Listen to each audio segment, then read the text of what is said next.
Hi, Steve Clifford, and today we are going to again talk about scout scopes. A real scout scope. This is the OG. This is the Leupold 2.5 power scout scope, long since discontinued for whatever reason from Leupold. But it is widely considered to be the best of the fixed power scout scopes. But we're going to talk about it today, and we're going to talk about what is good about scout scopes, what's bad about scout scopes, and what the whole idea is. What kind of drives me a little bit insane is watching videos that talk about scout scopes by people who clearly don't understand what a scout scope is, what the point is, what the purpose is, and how to utilize it. There's a lot of them out there, unfortunately. I have used scout scopes pretty extensively, dating all the way back to the late 1990s. Got away from it for a while, then got back into it. I've taken some scout rifle classes with this scope. As a matter of fact, with this scope, I graduated distinguished grad from a class from Tom Russell. It was a 5.5-day class, and I even won the shoot off, and it was at the Whittington Center on the Jeff Cooper Range. So I do understand how these things work, and I think that's important to talk about, because without understanding that, you really can't figure out what it does well. And then you end up criticizing it for things that it does poorly, and might be things that it wasn't designed for. But we're going to talk about that. So first thing I want to do, though, is I want to read you a little something. Jeff Cooper wrote pretty extensively. That's how we have all the information we do about scout rifles. And I'm taking this from Richard Mann's excellent book, The Scout Rifle Study. Now, he republished, with permission, an article that Jeff Cooper did that went in the 1984 edition of Guns Magazine, or Guns Digest. And in it, he wrote this, and I want you to listen to this, because you're going to notice a change when I read his next book. One of the eternal truths is the purpose of shooting is hitting. By extension, we may say that the purpose of the rifle is to enable the rifleman to strike a decisive blow to the limit of his vision. Let us call a decisive blow which can be relied on instantly to incapacitate an unarmored animal up to 500 pounds or less with one solid hit to the vital zone, blah, blah, blah. Let us further say that the limit of vision is the greatest distance at which 20/20 eyes, unaided, can clearly discern the vital zone of the animal engaged. Okay, so you got to see it, not with your binoculars, not with your scope. You've got to see it with your binocular vision, your eyes. With that idea in mind, let's talk about that scout scope, because that is exactly how that scope is designed to be employed. Now, let me pull this out here.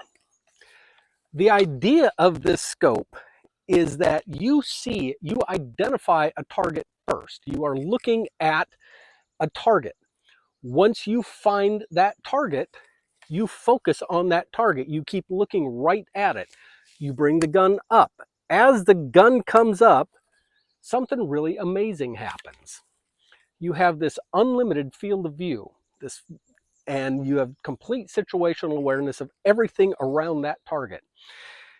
Because that scope is so far away from your eye, it's 9-10 inches away from your eye, and it's a very small ocular lens, has a limited field of view. It doesn't occlude very much of your overall vision.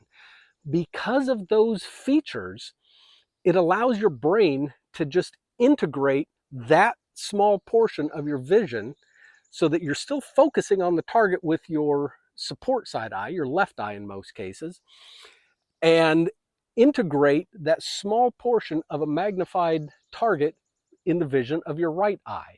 Everything else is still in focus. The target is in focus, but magnified with crosshairs printed on it. It's cool, because then you bring the rifle up, you briefly look through the scope only to verify sight alignment. That's it. That's all that happens. It is only to verify sight alignment. Press the trigger, everything goes, you get recoil, you're not looking through the scope anymore. You are still using your binocular vision, your unaided vision, to see the target and the reaction to your shot. That's how it works. Now, let me show you what it looks like.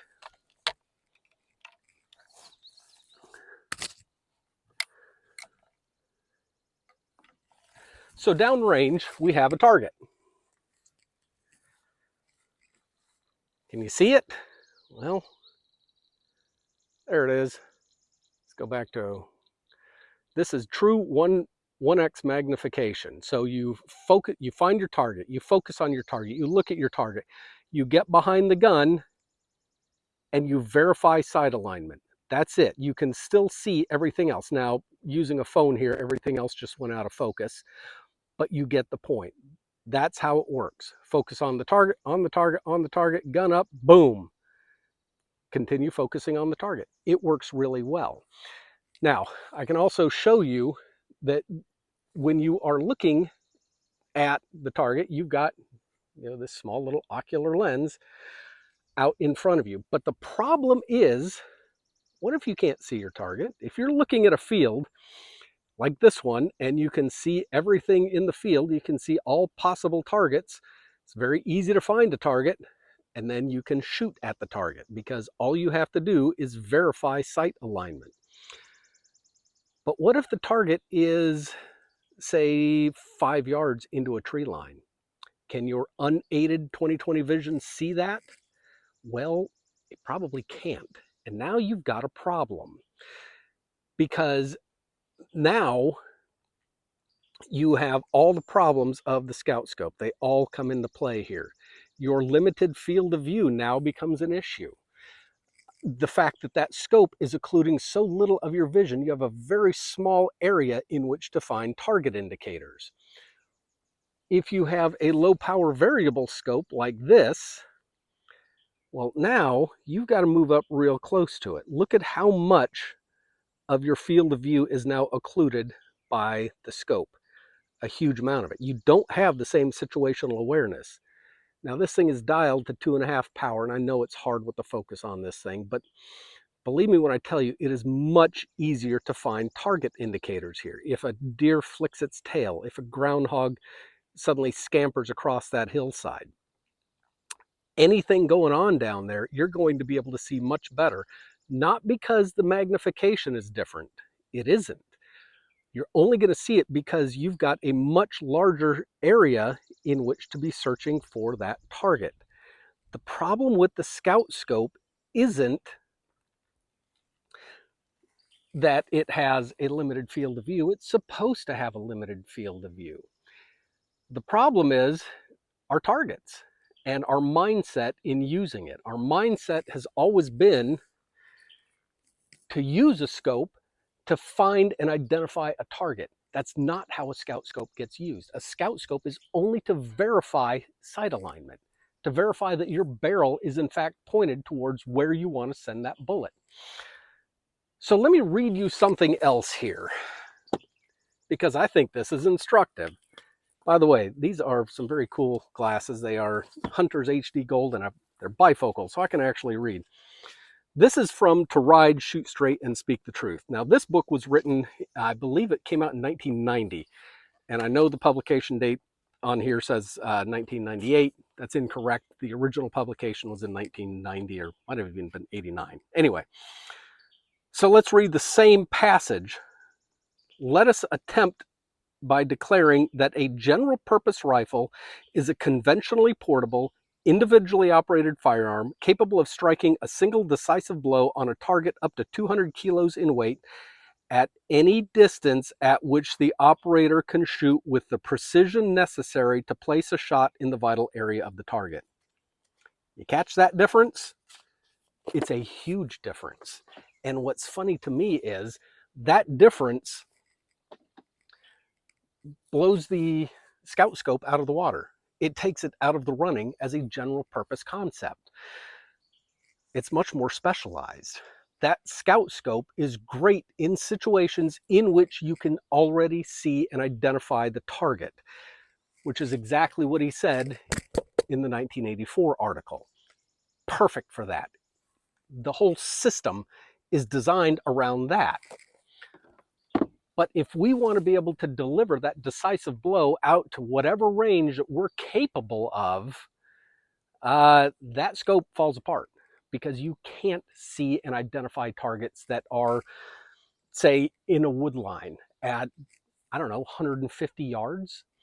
You can't see and identify a target in low light conditions much closer than that, even, 40, 50 yards. You can't see and identify a target at 5, 6, 7, even 800 yards unless it's just out in the middle, standing up there, waving its arms at you. And that's not how things work in the real world. So the difference between what Jeff Cooper originally put forward and the definition of the general purpose rifle he came up with changes what we do with the scout scope. Now, Cooper stuck with the scout scope. He did, and he expounded on it, and he said, but he also pointed out that until perfection is reached in a scout scope, that a fixed power conventional scope would suffice. Well, I think nowadays with technology and everything else, we probably need to look at that again in terms of general purpose rifle use. So what's great about a scout scope is the ability to just verify sight alignment in very much the same way that a red dot does. Same exact concept. You're keeping a complete field of view. You're just bringing the gun up, verifying sight alignment, pressing the trigger, and judging the reaction based on everything that your binocular vision sees. I hope this has been helpful. I hope this helps demystify what the whole point is of a scout scope. Oh, one last thing. These variable power scout scopes are kind of interesting to me because I thought for a while that that might solve things. That might allow me to see into those tree lines. It might allow me to be able to find those minute target indicators that I wanted to be able to see in different conditions. Well, it doesn't. It really doesn't, because you can't fix the physics of what's going on. With that scope occluding so little of your vision and being so far away from your eye, you're looking for such small things, and now it's even in a smaller space, in a smaller field of view. It just doesn't work. So 2.5 power is the right power for a scout scope. You could even afford to go a little bit less if you wanted to, but more is just not going to be helpful. Some of these intermediate power ones, that's a different story, because those intermediate range or intermediate eye relief scopes, like the Leupold VX Freedom and the older VXR, which, God, why did they discontinue that? That again moves the scope back towards your eye. The reason those work so well is because it is closer to your eye. Now it's taking up more of your vision. Now your eye has more surface area to be looking at to find those targets that are difficult to see with your naked eyes. Anyway, that concludes it. I will be following up with some other videos in the next few weeks regarding scout scopes, or scout rifles rather, general purpose rifles, and what we should be looking at in a general purpose rifle and general purpose rifle scope. I'm Steve Clifford. Hit subscribe, like, and all that other good stuff. Thank you.